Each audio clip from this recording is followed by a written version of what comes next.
আমাদের দেশে অনেক মৌলবী বলে যে আল্লাহ রসুল সাল্লাল্লাহু আলাইহি সাল্লাম সরাসরি ওহী পাইছেন 40 বছর বয়সে, তখন থেকে রাসূলুল্লাহর আদর্শ মানা যাবে, এর আগেরটা মানা যাবে না। জাহেল জানে না রাসূলুল্লাহ কখন থেকে নবী। আহমদুল্লাহর গালে গালে নবী আলীর দুশমনেরা। রাসূলুল্লাহ সাল্লাল্লাহু আলাইহি সাল্লাম 40 বছর বয়সে নবী হয়েছেন। আহমদুল্লাহ সাহেবকে বলতে চাই, আমি 48 ঘন্টা সময় দিলাম, তার বক্তব্যকে উদ্ধ করতে হবে, তওবা করতে হবে, জাতির কাছে ক্ষমা চাইতে হবে, আল্লাহর কাছে ক্ষমা চাইতে হবে। যদি ক্ষমা না চায় আমি আইনানুগ ব্যবস্থা নিব। অলরাইট, সো ভাই লোক বেন লোক, শেখ আহমদুল্লাহকে মামলা দিবেন, আইনি ব্যবস্থা নেবেন কোন বিষয়ে? এটা হচ্ছে রাসূলুল্লাহ সাল্লাল্লাহু আলাইহি সাল্লামের নবুয়তের ব্যাপারে। এখন সোশ্যাল মিডিয়াতে দুইটা ভাগ হয়ে গেছে। তাহিরি হুজুর যে কথা বলছেন ওনার পক্ষে হচ্ছে সুন্নি কিছু আলেমগণ ওনার পক্ষে কথা বলতেছেন, শেখ আহমদুল্লাহ যেটা বলছেন ওনার পক্ষে কথা বলতেছেন ওনার আকিদের কিছু আলেম। এক দালাল বলতেছে মুখটা বাঁকা কইরা, হ্যাঁ তুমি কি করছো? হ্যাঁ কি করেছো তুমি এই পর্যন্ত? তুমি যে আহমদুল্লাহ ভুল ধরতে আসছো, তুমি কি তা করছো? সুনামগঞ্জে যে লাখ লাখ কোটি কোটি মানুষের প্রাণ দিছে, তখন তুমি কোথায় ছিলা? তখন আমি কোথায় ছিলাম? আমি ভুল ধরলাম নবুয়ত নে, হ্যাঁ আমার বুঝা সুনামগঞ্জ।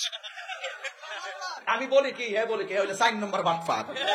কিন্তু এখানে সঠিকটা কোনটা এটাই আমাদের জানা প্রয়োজন। রাসূলুল্লাহ সাল্লাল্লাহু আলাইহি সাল্লাম সে সময় নবুয়ত প্রাপ্ত হয়েছেন যখন আদম আলাইহিস সালামের সৃষ্টিও সম্পূর্ণ হয়নি। এই কথাটা যেমনি ভাবে সঠিক, একইভাবে কেউ যদি বলে রাসূলুল্লাহ সাল্লাল্লাহু আলাইহি ওয়াসাল্লাম 40 বছর বয়সে নবী হয়েছেন অথবা নবী হিসাবে তার আবির্ভাব ঘটেছে বা আত্মপ্রকাশ করেছেন, এই কথাও সঠিক। কিন্তু কিভাবে?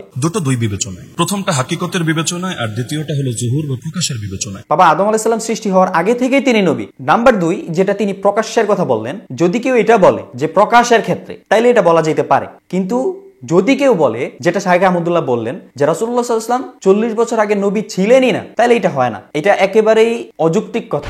নবী ছিল না, তুমি কি ছিল ব্যাখ্যা দাও। নবী এখন এটা ফাইনাল কথা, নবী নবুয়ত পাওয়ার পরে নবী হয়েছেন, এর আগে তিনি নবী ছিলেন না এমন একটা দলিল তোমাকে দিতে হবে।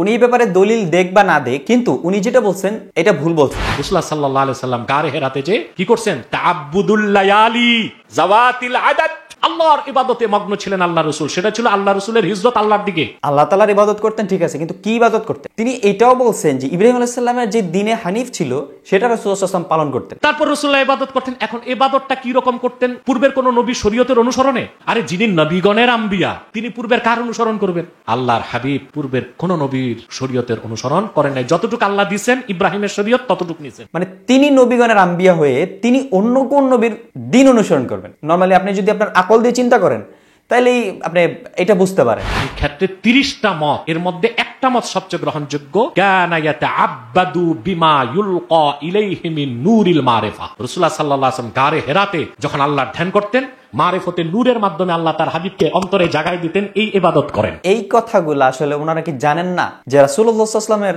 ব্যাপারটাই ছিল অন্যরকম, তিনার কোনো তুলনা হয় না। এই যে কিছুদিন পর পর আপনারা দেখেন না নাস্তিকরা এটা বলো ওইটা বলে, কটূক্তি করে, তো তারা বলার সাহসটা পায় কোত্থেকে? আপনারা যদি একটা জিনিস ভাবেন যে আল্লাহ তাআলা মেরাজে শুধু ডেকে নিছেন রাসূলুল্লাহ সাল্লাল্লাহু আলাইহি সাল্লামকে, অথচ এতগুলো নবী রাসূলের মধ্যে অন্য কাউকে আল্লাহ তাআলা মেরাজে ডাকেন নাই। সুবহানাল্লাহ। আপনারা এই জিনিসগুলো একটু ভাবেন, তাইলেই হচ্ছে আপনারা অ্যানসার পাওয়া যাবেন। জাহেল জানে না রাসূলুল্লাহ কখন থেকে নবী। এক সাহাবী জিজ্ঞেস করছেন, মেতা কুনতা নবিয়্যান, আপনি কখন থেকে নবী? তো রাসূলুল্লাহ বলেছেন, কুনতু নাবিয়্যান ওয়া আদমু বাইনার রূহি ওয়াল জাসাদ। দুনিয়ার সব মৌলবী বসেও এই হাদিসের সনদে কলম দিতে পারবে না। আমি মুহাম্মদ তখন থেকে নবী, আদম যখন মানুষ রূপে অস্তিত্বই লাভ করে নাই। তার একটা ছিল দেহে, একটা ছিল রূহু। সুবহানাল্লাহ। আই থিংক আপনাদের সকল কোশ্চেনের অ্যান্সার আপনারা পেয়ে গেছেন। এটা হচ্ছে আমাদের মতামত। এখন আপনাদের মতামতটা অবশ্যই আপনারা জানাবেন। আপনাদের যদি কোনো মতামত জানা থাকে অবশ্যই কমেন্ট বক্সে জানাবেন। সো ভাই লোক আই থিঙ্ক আপনারা বুঝতে পারছেন। ভিডিওটি যদি ভালো লাগে অবশ্যই একটু লাইক করবেন, কমেন্ট করে অবশ্যই মতামত জানাবেন। Okay then, see you soon another video ইনশাআল্লাহ। ভালো থাকবেন, সুস্থ থাকবেন। আসসালামু আলাইকুম ওয়া রাহমাতুল্লাহ।